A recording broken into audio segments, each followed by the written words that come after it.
Labdien un esiet sveicināti! Mani sauc Elīna Vrubļevska, un šodien mēs turpinām raidierakstu sēriju Inovācijas veselībā, kur mēģinam tādā populāra zinātniskā un visiem saprotamā veidā diskutēt par aktuāliem jautājumiem veselības aprūpē, veselības un medicīnas nozarē kā tādā, un veidot izpratni par inovāciju lomu veselības aprūpē, un kas ir tas, uz ko mēs varētu tiekties šīs dienas un arī nākotnes perspektīvā. Atgādināšu tikai, ka mūs var skatīt gan Facebookā, gan YouTube'ā, gan arī klausīties Spotify'ā, un tas viss ir zem viena konta nosaukuma Inovācijas veselībā. Piedalīties mūsu raidierakstos mēs tātad, kā ierasts, aicinām veselības nozares ekspertus, kas strādā konkrētajās jomās un savu ikdienu principā pavada, lai uzlabotu mūsu veselības aprūpu, lai tā kļūtu pieejamāka un efektīvāka. Mūsu šīs dienas sarunas tēma ir retās slimības, un uz sarunu šodien esam aicinājuši divus dalībniekus. Vispirms mums ir dr. Ainārs Rudzītis, kas ir Pauls Stradiņa Kliniskās universitātes kardiologs un Latvijas reto slimību speciālistu asociācijas valdes loceklis. Labdien! Labdien! Un otra mūsu cīņu biedra šodien ir Sabīne Puķe, Starptautisko inovatīvo farmācijas firmu asociācijas reto slimību darba grupas vadītāja. Labdien! Sveicināti! Tā, mans pirmais jautājums tāds iesildošais, vairāk arī no sabiedrības perspektīvas, kad mēs izdzirdam vārdu kombināciju retās slimības, noteikti katram no mums rodas kaut kādas asociācijas un, diemžēl vai par laimi, kā ar jebkuru lietu arī kaut kādi aizspriedumi. Gan no tīri tāda sociālā fona, gan arī no veselības aprūpes fona par to, vai ir vērts kaut ko ārstēt, cik tālu ir vērts ieguldīties šajā ārstēšanā, respektīvi, vai tas cilvēks būs dzīvot spējīgs, ekonomiski aktīvs, cik tas ir efektīvi un ko mēs vispār varam izdarīt. Kas, jūsuprāt, ir izplatītākie tādi kļūdainie apsvērumi vai aizspriedumi, kas valda reto slimību ārstēšanas jomā, gan varbūt, ko jūs jūtat no sabiedrības, kas nāk, gan arī profesionāļu jomā? Lūdzu, dāmām priekšroku. Jā, es domāju, ka mēs varam runāt drīzāk nevis par tādiem kļūdainiem aizspriedumiem, bet drīzāk par zināšanu trūkumu kopumā par retajām slimībām. Un es teiktu, ka pēdējos gados tā situācija kopumā gan Eiropā, gan arī mūsu valstī pakāpeniski uzlabojās, bet joprojām izdzirdot vārdu retās slimības, es pieņemu, ka tās asociācijas sabiedrībā ir ļoti dažādas, un viens no iemesliem visticamāk ir tāpēc, ka nav tāda viena retā slimība, un viņas ir ļoti, ļoti dažādas. Un tas ir tas, kas, es domāju, arī ir visu mūsu kopīgo uzdevums, kas darbojās šajā jomā, ir veicināt šo informācijas apriti par retajām slimībām un sabiedrības izglītošanu kopumā, jo tikai tādā veidā mēs arī varēsim panākt pareizos lēmumus, lai palīdzētu pacientiem. Varbūt uzreiz paturpināšu šo, pirms pievēršamies jums. Kā jums liekas, kā tad šo varētu veicināt? Jo parasti jau cilvēkiem nostrādā tas, kamēr tas mani neskar, es par to neizglītojos. Kāda man tur ir jēga? Kā mēs Es teiktu, ka drīz šeit ir ļoti liela loma sadarbībai gan pacientiem, pacientu organizācijām, gan ārstiem speciālistiem, gan pārējiem, kas ir iesaistīti veselības aprūpes nozarē, un tās ir šīs izglītojošās kampaņas, kur arī visbiežāk tas, kas uzrunā sabiedrību kopumā, ir šie pacientu personīgie stāsti, dalīšanās pieredzē, un mēs zinām arī, ka Reto slimību alianse arī to jau pēdējos gados aktīvi un veiksmīgi dara, un tas arī ir viens no būtiskiem ieguldījumiem, kādēļ šī izpratne par retajām slimībām kopumā pieaug arī lēmumu pieņēmēju pusē. Dr. Rudzīti, jūs skatījums šo? Jā, es piekrītu iepriekš teiktajām, un jāsaka, arī papildināt gribu to, ka, varbūt tie priekšstati vai mīti, es pat arī nevarētu teikt, ka tie mīti, tā ir visdrīzāk nezināšana, neinformētība, bet varbūt sabiedrībā tas uzskats ir tāds, ka cilvēks vai viņa ģimene, kas nav saskāršies ar retām slimībām, viņiem šķiet, ka tas uz viņiem neatiecas. Ka tas ir tik rets un eksotisks, ka kaut kas tāds ir, bet tas neskar mani, un tas man daudz neinteresē. un ir galva lauzīt par ko citas domas un citas problēmas. Tiklīdz pacients vai cilvēks vai ģimene saskarās ar rētu slimību, viņi nonāk pavisam citā pasaulē. Viņi saprot, kā tas darbojas, kādas ir problēmas, kādas ir ārstniecības problēmas, pieejamība medikamentiem. Bieži šie cilvēki kļūst it kā izolēti, vientuļi, viņi nezin pie kā īsti vērsties. Nerad arī ārsts, primārās aprūpas, veselības aprūpas ārsti, ģimenes ārsti arī īsti nezin, ko darīt ar šiem pacientiem. Un tad ir tāds apburtais loks, kad cilvēks kaut kā noslēdzās. Un, tas kļūdainais priekšstats manā skatā tāds, ka tiešām, ka mēs mēģinām tā kā izolēt, ka tas ir kaut kas tāls, nezināms, varētu salīdzināt ar balto zvirbuli. Tā kā visi ir dzirdējuši, ka ir baltais zvirbulis, bet neviens viņu nav redzējis. Vai reti kurš, vai varbūt internetā var apstīt bildes, bet tā kaut kur tūmā savā dārzā kokā neviens nav redzējis. Ja? Bet tāda ir noteikti, un ar to jārēķinās. Vēl viens mīts, ar ko mēs redzam arī kā ārsts strādājot, ka nereti retās slimības, šī statistika nav pietiekami labi zinām. Viņas ir biežāk nekā mēs par tām domājam. Vai nekā mēs domājam, ka tās ir tik un tik procentos.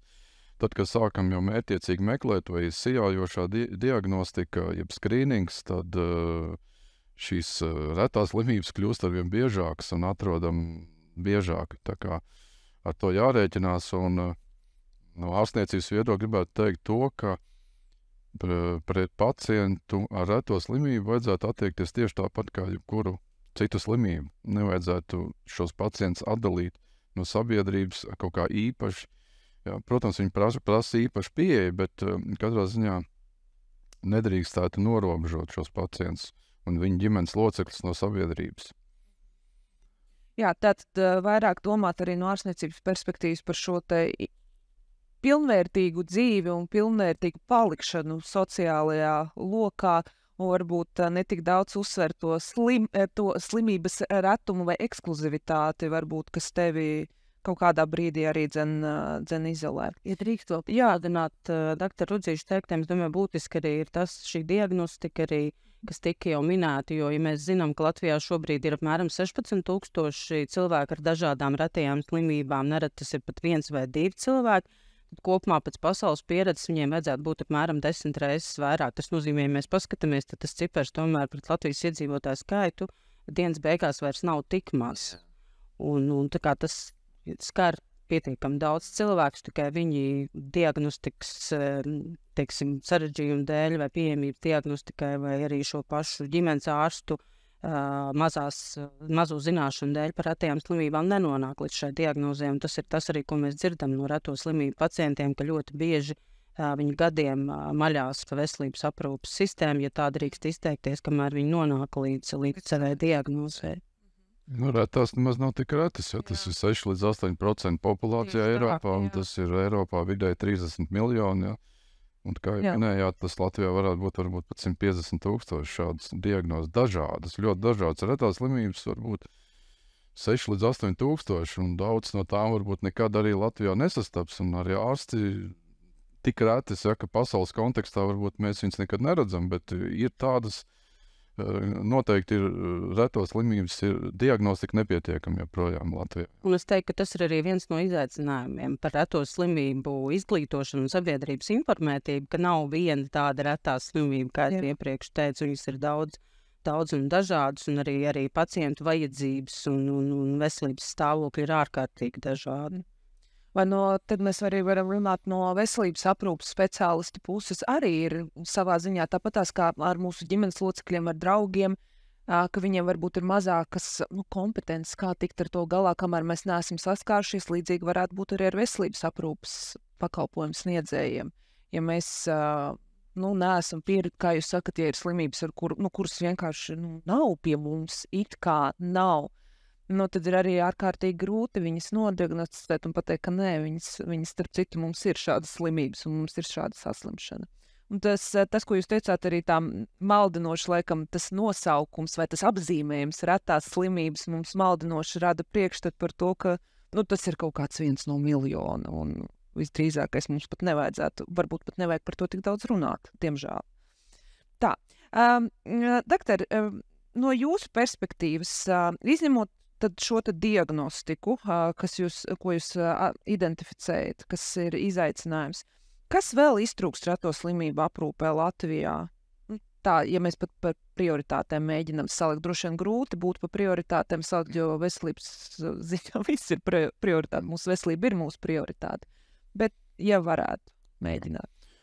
Vienmēr jau var teikt, ka kaut kas trūks, bet jāsaka, tiešām pēdējos gados tā atpazīstamība un arī valsts uzmanība retām slimībām uzlabojas. Ir nodibināti reto slimību centri, ir koordinācijas centrs Bērnu Kliniskā universitātes slimnīcā, ir uzlabojusies krietni diagnostika, tajā skaitā ģenētiskā diagnostika, jo, kā zināms, vairāk nekā 80% no retām slimībām ir ar ģenētisku pamatu.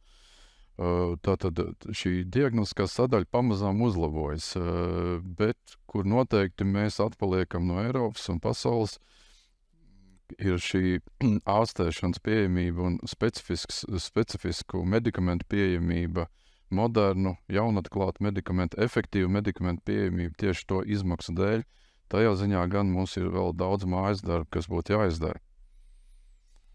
Varbūt pie šī var... Jā, es teiktu arī piekrītu, ka situācija uzlabojās un ir arī mums 22. gada nogalē apstiprināts reto slimību plāns, kas paredz konkrētu aktivitāšu kopumu, lai uzlabotu gan ārstēšanas pieejamību, gan diagnostiku, gan vispār reto slimību pacientu aprūpi. Plāns paredzēts no 23. līdz 25. gadam, bet, kā mēs neredz saskaramies veselības aprūpes nozarē, diemžēl plāns tiek akceptēts, bet netiek piešķirts finansējums. Un arī 23. gadam plāna ieviešanai tika piešķirta tikai puse no paredzētā finansējuma, kur lielākā daļa arī ir saistīta ar medikamentiem, jo, kā jau doktors minēja, šie medikamenti ir ļoti inovatīvi, pacientu skaits ir neliels un attiecīgi viņi arī ir dārgi, un tas, uz kā valsts uz to skatās, nereti arī viņi nav izmaksu efektīvi. Šo vārdu savienojumu plāns ir izveidojis. Man liekas, daudziem klausītājiem varētu būt jau tāda nedaudz alerģiska reakcija pret vārdu savienojumu, ka ir plāns, bet kur ir tā implementācija, kur ir tā vai īstenošana nāk, vai tur nāk naudiņa arī līdzi tam, lai visus tos punktus, kas ir skaisti sarakstīti, lai viņus varētu arī īstenot. Kas vēl no jūsu perspektīvas šobrīd nepieciešams, lai efektivizētu šo jomu, kas ir reto slimību ārstniecība? Es teiktu, tas arī tas, par ko mēs runājam un spriežam, tie, kas ir iesaistīti šajā jomā, ka situācija uzlabojās, strādā šie reto slimību kabineti, klīnisko universitāšu slimnīcās, diagnostika arī uzlabojās, bet mēs atkal atgriežamies pie nepietiekamā finansējuma medikamentiem un inovatīviem medikamentiem. Ja pacients tiek diagnosticēts, tad ļoti bieži, diemžēl, viņam ārstēšanā var piedāvāt neko gandrīz. Ko pacientam tādā situācijā darīt? Es saprotu, grūts jautājums iespējams. Es teiktu, ka tas, ja drīkst, tad es teiktu, ka tā ir šī darbība, šī darbošanās, šī pilsoniskā aktivitāte savās biedrībās, pacientu biedrībās. Reto slimību alianse apvieno vairākas reto slimību pacientu biedrības, un caur šīm es teiktu, ka tas ir vislabākais veids, kā uzrunāt lēmumu pieņēmējus un likt viņiem ieklausīties šajā problemātikā, jo viens nav karotājs. Noteikti varu uzsvērt un atzinīgi vērtēt pacientu biedrības, jo bez tām, es domāju, daudz kas nebūtu panākts. Tieši tad, kad cilvēks saskarās ar reto slimību, ir šī bezpalīdzības sajūta, un tad tiek meklēt dombiedri. Visbiežāk, protams, tuvākie dombiedri ir cilvēki ar līdzīgu saslimšanu, ja? Un tad cilvēks sanāk kopā un domā, kā palīdzēt mums viens otram, ko mums prasīt no valsts, kā mums darboties. Un šajās pacientu biedrībās arī ir atbalsts no kompetentiem cilvēkiem, juristiem, kas iepazīstās ar visu to likumdošanu, ar normatīviem aktiem un tā tālāk, un strādā ar veselības ministriju, Nacionālo veselības dienestu, tā teikt, informatīvo telpu arī piepilda sakot, jā, mēs arī esam šeit, mums ir tādas pašas tiesības kā citiem. Tā kā pacienti šīs biedrības organizācijas izdarījuši ļoti lielu darbu. Un, jāsaka, tām paldies, un tas ir daudzskaitlīgs. Mēs nevaram pilnīgi katrai slimībai atsevišķu organizāciju nodibināt, bet ir šie Latvijas reto slimību aliansi, kas apvieno daudzas organizācijas, ir cilvēku īpašām vajadzībām, jumta organizācijas uz Stento, kas arī apvieno gan retās slimības, gan arī hroniskas citas slimības, tā kā slimību pacients, un līdz ar to tas darbs jau tiek pamazām bīdīts uz priekšu, un ledus tiek kausēts un lausts, tā kā kopīgiem spēkiem jau arī tas tiek panākts. Bet viegli nav, protams, ir iet diezgan grūti, bet es domāju, ka tiešām pēdējie 5 gadi iezīmē tādu gaismu tuneļa galā, un kaut kas jau pamazām notiek. Jā. Tad noteikti, varbūt, ko mēs arī, ja kāds mūs klausās, kurš ir ar attiecīgām diagnozēm, tad noteikti aicināt arī iesaistīties šajās biedrībās un nepalikt izolētiem, ka tas nav kaut kas ārpus kārtas, bet patiesībā tā ir tāda normāla, šajās situācijās normāla prakse, caur kuru mēs varam panākt sev vēlamu rezultātu. Kā vēl varbūt mēs varētu veicināt šo pacientu pašorganizāciju, veicināt šo izpratni par to, ka tas ir ok iesaistīties un ka vajadzētu iesaistīties, ka tev nav jāpaliek vienam mājās ar savu diagnozi un skumjam un tādam varbūt neiesaistītam lēmumu pieņemšanas procesā. Varbūt ārstniecības personas kaut kā var arī šo veicināt. Vai tas nebūtu? Noteikti. Es domāju, ir tas mirklis starp diagnozes noteikšanas brīdi, tas pirmais šoka moments, tālāk ko darīt, un tad ir nereti neziņa arī no ģimenes ārsta puses, ko darīt. Un ja tas tiek pārvarēts un iet tālāk, un tad jau pamazām informācija nonāk līdz pacientam, un arvien vairāk cilvēki iesaistās šajās pacientu organizācijās. Tā kā es domāju, ka tādā ziņā tas svarīgi, tas pirmais mirklis no diagnozes brīža, lai tālāk saprast, ko darīt. Un te noteikti arī būtu jāstrādā ģimenes ārstiem, lai arī viņu zināšanas uzlabotos, jo es esmu sastapies situāciju, ka joprojām ģimenes ārsti vispār nezina, ka ir reto slimību koordinācijas centrs, ir reto slimību kabineti. Ja mēs paskatāmies mājaslapu, tur ir ļoti labi daudz informācijas, tur ir kā pacienti nosūtīti ārstiem vispār, ne tikai ģimenes ārstiem, dažādu specialitāšu ārstiem ir iespēja konsultēties gan telefoniski, gan attālināt video konferencēs, gan ar telefonu, klātienē, pat arī varbūt tieši ar ārstiem specialistiem, kas strādā ar retām slimībām. Tad uzzināt vairāk par šīm slimībām, noskaidrot, ko darīt, kur pacientu virzīt tālāk, kā izmeklēt, kāda ārstēšanas iespējas. Tā kā mūsdienu digitalizācijas laikmetā, tas ir jocīgi, ja to, teiksim, mēs pat nezinām, ka valstī ir šādas struktūras. Ja, tā kā, droši vien ģimenes ārsti ir aizņemti ļoti ar ikdienas lietām, ar dokumentāciju, birokrātiju, bet katrā ziņā nevajadzētu par zemu novērtēt to, kas jau ir, kādi instrumenti mums ir mūsu rīcībā. Kā ir? Es arī pilnīgi piekrītu, ka informācijas ir daudz, bet acīm redzot, viņi kaut kādos brīžos nesasniedz to pareizo auditoriju. Tā veiksmes atslēga noteikti ir arī savstarpējā sadarbība. Tas, kas jau var teikt, reto slimību nozarē ļoti labi notiek, arī ārstu speciālistu asociācijas sadarbojās ar pacientu organizāciju. Šo aliansi arī aktīvi sadarbojās ar valsts pārvaldi, īsteno šīs kampaņas. Un tas ir tas veids, kā var sasniegt gan pacientus, gan arī ģimenes ārstus, kur redzeslokā iespējams ir šie reto slimību pacienti. Redz, kā mēs nonācām no tā, ka mēs integrējam pacientus kaut kādā šajās pašorganizācijās un neizolējam.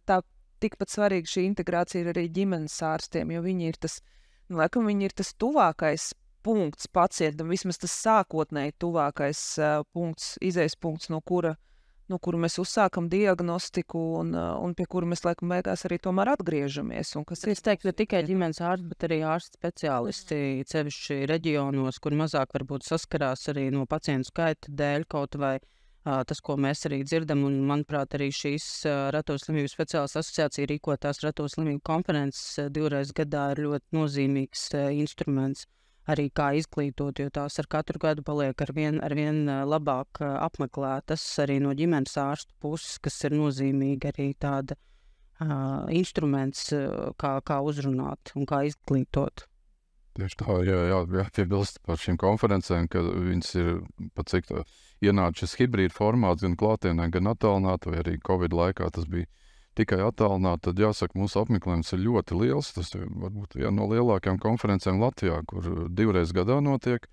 Šogad 20. oktobrī tā jau bija 15. konference, un dalībnieku skaits sasniedz pat apmēram 1600 unikālo pieslēgumu, kas ir straumēšana Facebookā, gan arī caur e-vizīti. Tā kā viņas ir, domāju, ka šī informācija jau pamazām aug, un tas tika, tā teikt, sniega pikas vai lavīnas efekts sāk vēlties, un tad jau tā lavīna pozitīvā nozīmē jau nav apturama un kļūst arvien lielāka. Jā, dalībnieku skaits pieaug. Domāju, arī tāds labs indikators, ka tiešām pieaug interese uzzināt vairāk par retējām slimībām, un tas vairāk nav kaut kāds tāds tāls neizprotams bubulis, par kuru arī veselības aprūpes speciālisti tā kā vairāk baidās domāt un uzzināt vairāk. No otras puses, protams, katrs veselības aprūpes speciālists ir arī sabiedrības loceklis. Viņam ir sava ģimene, savi draugi, savs draugu loks, kur viņš šīs zināšanas arī pēc tam var padot tālāk. Par cik valdība un veselības ministrs mums vēl ir salīdzinoši svaigs amatā, vēl varam mēģināt ar saviem ieteikumiem kaut kur ievirzīt kaut ko. Tad kāda būtu jūsu ceļa maize, padoms, ieteikums veselības ministrijai par to, kā rīkoties šajā konkrētajā nozarē, šajā konkrētajā jautājumā, kas būtu tie mājasdarbi, kas būtu jāizdara? Lūdzu, Sabīne, jūs varat. Es teiktu, ka pirmkārt jaunais ministrs jau ir aktīvi uzsācis darbu, ļoti skaidri iezīmēs savus prioritātes, kur viena no tām 4, ko viņš ir publiski paudzis, ir tieši pieejamība kompensējumiem medikamentiem un uzlabot situāciju ar kompensējumu zāļu sistēmu. Un tad tas būtu arī drīzāk tas vēlējums pie tā arī turēties, īstenojot konkrētus soļus, sakārtojot sistēmā lietas, kas varbūt gadiem ir mazliet traucējušas, tāpatās arī tas pats lieltirgoto uzcenojumu vai PVN jautājums, kas arī ir publiski pacelts no viņa puses, un arī noturēties pie šī papildus finansējuma, kas jāatzīst šobrīd ir iezīmēts iespaidīgs, bet nav šobrīd skaidrs līdz galam, kā tas tiks novirzīts kādām lietām. Es gribu sākt ar to, ka man ir liels prieks, ka veselības ministrs šajā situācijā ir ārsts. Mēdz teikt, ka ministra postens ir politisks postens, un teiksim, tā politiskā virzība ir svarīga, bet veselības jomā, es domāju, tas ir ļoti labi, ka tas ir ārsts. Un viņš zina arī šo veselības aprūpes virtuvi. Tas ir tiešām Hostums Abu Meri ir augsts klases profesionāls gastroenterologs ar ilgadīgu pieredzi, un viņš ļoti labi zina arī dažādas aizkulises, dažādas problēmas no savas prakses, un es domāju, viņam vieglāk arī šo informāciju uztvert, apstrādāt un tā teikt, vērst jau agrāk pieļautās kļūdas par labu. Es domāju, ka jau tagad šis kurs ir labi uzņemts, un kā dzirdējām, ka ir apņemšanās uzlabot zāļu kompensācijas nosacījums, iekļaut virkni medikamentu kompensējumu zāļu R sarakstā, jeb reto slimību sarakstā. Mums ir ļoti daudz nepieciešamu medikamentu, kurus vajadzētu tur iekļaut. Un noteikti jāuzlabo arī pacienta reģistrācija. Mums ir šis reģistrs, bet, kā dzirdējām, ka tas var būt apmēram 10 reizes mazāk kā realitātei šie pacienti. Šī informācijas apmaiņa. Otrs vēl klāt gribētu pieminēt veselības aprūpes digitalizāciju, kas arī viena no ministra apņemšanām uzlabot to, jo kamēr nav informācija, mēs ar to nevaram strādāt. Ja diagnoze nekur neatspoguļojas Nacionāla veselības dienestā, veselības ministrijā vai slimību profilakses un kontrolas centrā, tad mēs sakam, ka tādas jau nav. Mums jau nav tā problēma. Tā kā, nav cilvēku, tad nav problēma. Tā kā, vai nav diagnozes, nav problēma. Tā kā, bet Un nav zāļu, līdz ar to nav pieprasījumu. Un tad visi plāta rokas saka, bet mums jau nav tādu pacientu. Nē, tādi pacienti ir, viņi jāreģistrē, viņi noteikti jāreģistrē arī šajā reto slimību reģistrā. Starp citu pacientiem ir pieejama arī šī reto slimību identifikācijas karte, kas dod arī zināmas priekšrocības, un ir svarīgi pacients, kuram ir šī karte, viņš nozīmē, ka viņš noteikti ir šajā reģistrā. Tā kā mums būtu arī jāveicina arī ģimenes ārstu praksēs jāreklamē šīs reto slimību pacientu identifikācijas kartes, ko izsniedz izgatavo Bērnu klīniskā universitātes slimnīcā reto slimību koordinācijas centrs, bet pieprasīt šo karti var arī jebkurš veselības aprūpes profesionāls vai iesaistīts, kas ir reto slimību jomā. Kā palīdzīgs instruments pašam pacientam. Jā, tas noteikti, jo tas atvieglo nokļūt pie ārsta, jo šī karte dod tiesības nokļūt pie ārsta speciālists, kas ar kompetenci retajās slimībās bez nosūtījuma. Tur ir iekļaut arī psihologa palīdzība, uzturspeciālistu palīdzība un arī rehabilitoloģija. Tā kā, protams, pamāc, tur varbūt vairāk vajadzētu šīs iespējas dot un kaut ko varbūt veidot līdzīgi zaļam koridorim attiecībā uz izmeklējumiem, jo pacientam ar retajām slimībām ir nepieciešama nerad diezgan daudz un plaši izmeklējumi dažādās specialitātēs, jo retās slimības skar nereti vairākus orgānu sistēmas un prasa multidisciplināru pieeju. Reti, kad ir viens ārsts tiek galā, teiksim, konkrēti reto slimību, mēs parasti strādājam komandā. Tā kā diagnostika arī ir nepieciešama pietiekoši ātrā tempā. Nevar īsti gaidīt pusotru gadu, kamēr tu iziet cauri visiem speciālistiem. Tieši tā, un plus vēl ir retās slimības, kas var manifestēties pēkšņi un būt dzīvībai bīstams, un kur ir nepieciešami medikamenti, lai būtu valstī, kur ir nepieciešami tūlītēji, lai glābtu dzīvību. Tā kā ir arī akūtās situācijas ar retajām slimībām. Tā ir šī datos balstītā lēmuma pieņemšana. Ja mēs redzējām, cik skaļi izskanēja arī pēc valsts kontrolas veiktā audita attiecībā par vēža reģistru, bet tāda problēma ir visdažādās veselības aprūpes nozarēs un terapijas jomās, ka trūkst šo datu. Un, ja mums nav datos balstīta lēmuma, tad mēs nevaram arī pretendēt uz papildus finansējumu. Jā, labi. Tad varbūt jums vēl kas piebilstams, ko mēs šeit neizrunājam. Es zinu, no personīgās pieredzes šī pati zāļu cena un zāļu kompensācija, daudz un medikamentu kompensējumie. Šis saraksts daudz dažādos formātos. Pat esmu sociālajās tādās sarunās saskārusies ar jautājumu, kāpēc mums zāles ir dārgākas, tādas un tādas zāles ir dārgākas nekā Lietuvā. Piemēram, par 3 reizes pat. Un es īsti nevaru atbildēt uz šo jautājumu, un laikam tas arī ir kaut kas ir ļoti komplicēts jautājums, un to zāļu cenu veidošanās principi ir katrā valstī atšķirīgi, un arī mēs jau šeit pieminējām tās lietas, ko plāno sakārtot arī ministrs. Bet, ja es drīkstu no savas puses pateikt par retajām slimībām, vēl būtiski, man liekas, ir saprast, ka šajā gadījumā tas ir arī mēs nevaram skatīties tikai no veselības ekonomikas. Mums jāskatās arī no šī ētiskā aspekta. Ja tas viens pacients vai 2 ir ar šo slimību Latvijā, un ja medikaments ir dārgs, ļoti dārgs, tad viņš nav vainojams pie tā, ja viņš, piemēram, ģenētiski, kā doktors minēja, 80% no šiem cilvēkiem piedzimst ar šo slimību. Tā nav dzīves laikā iegūta un attaisnojums tikai tāpēc, ka mēs nevaram ārstēt šos pacientus, tāpēc, ka zāles ir dārgas, manuprāt, jau ir neētisks.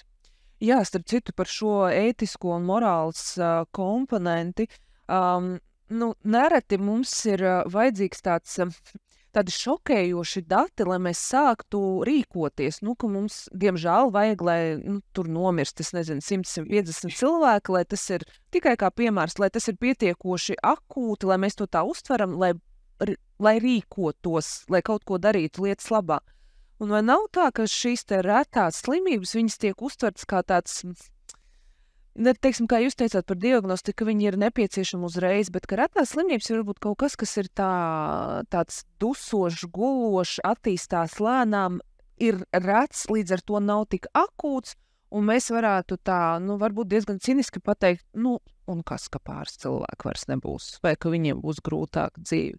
Kā ir ar šo morālo, ētisko patiešām apsvērumu arī lēmumu pieņemšanas līmenī, pat vairāk nekā sabiedriskajā? Man līdzīga saruna bija ar vienu no bijušajiem veselības ministriem, nenosaukšu vārdā, bet viņš tā arī pateica. Jūs saprotiet, vai man jāsadala nauda, lai izārstētu 10 infarktus vai insultus, vai tā visa nauda jānovirz vienam cilvēkam, lai varbūt ārstētu kādu retu eksotisku slimību.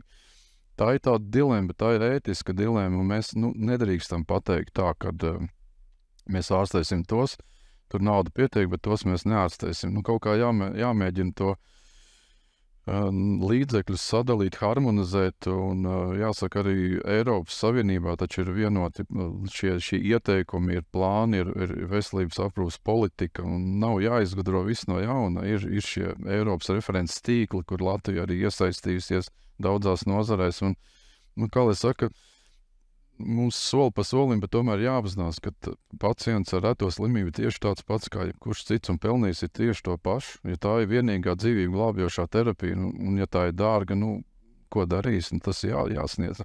Mēs jau nevaram dalīt. Mums nav tādu. Mūsu sabiedrības veselības aprūpe un vispār politika jau nav virzīta uz šo segregācija, teiksim, tā kā rases segregācija. Mēs nevaram nodalīt, vai tad mums tas atklāti jāpasaka, mēs tā darām. Bet nerad tas notiek tādā slēptā veidā varbūt, bet noteikti tāpēc par to jārunā, lai mēs tomēr veselības aprūpi nodrošinātu visiem vienādi.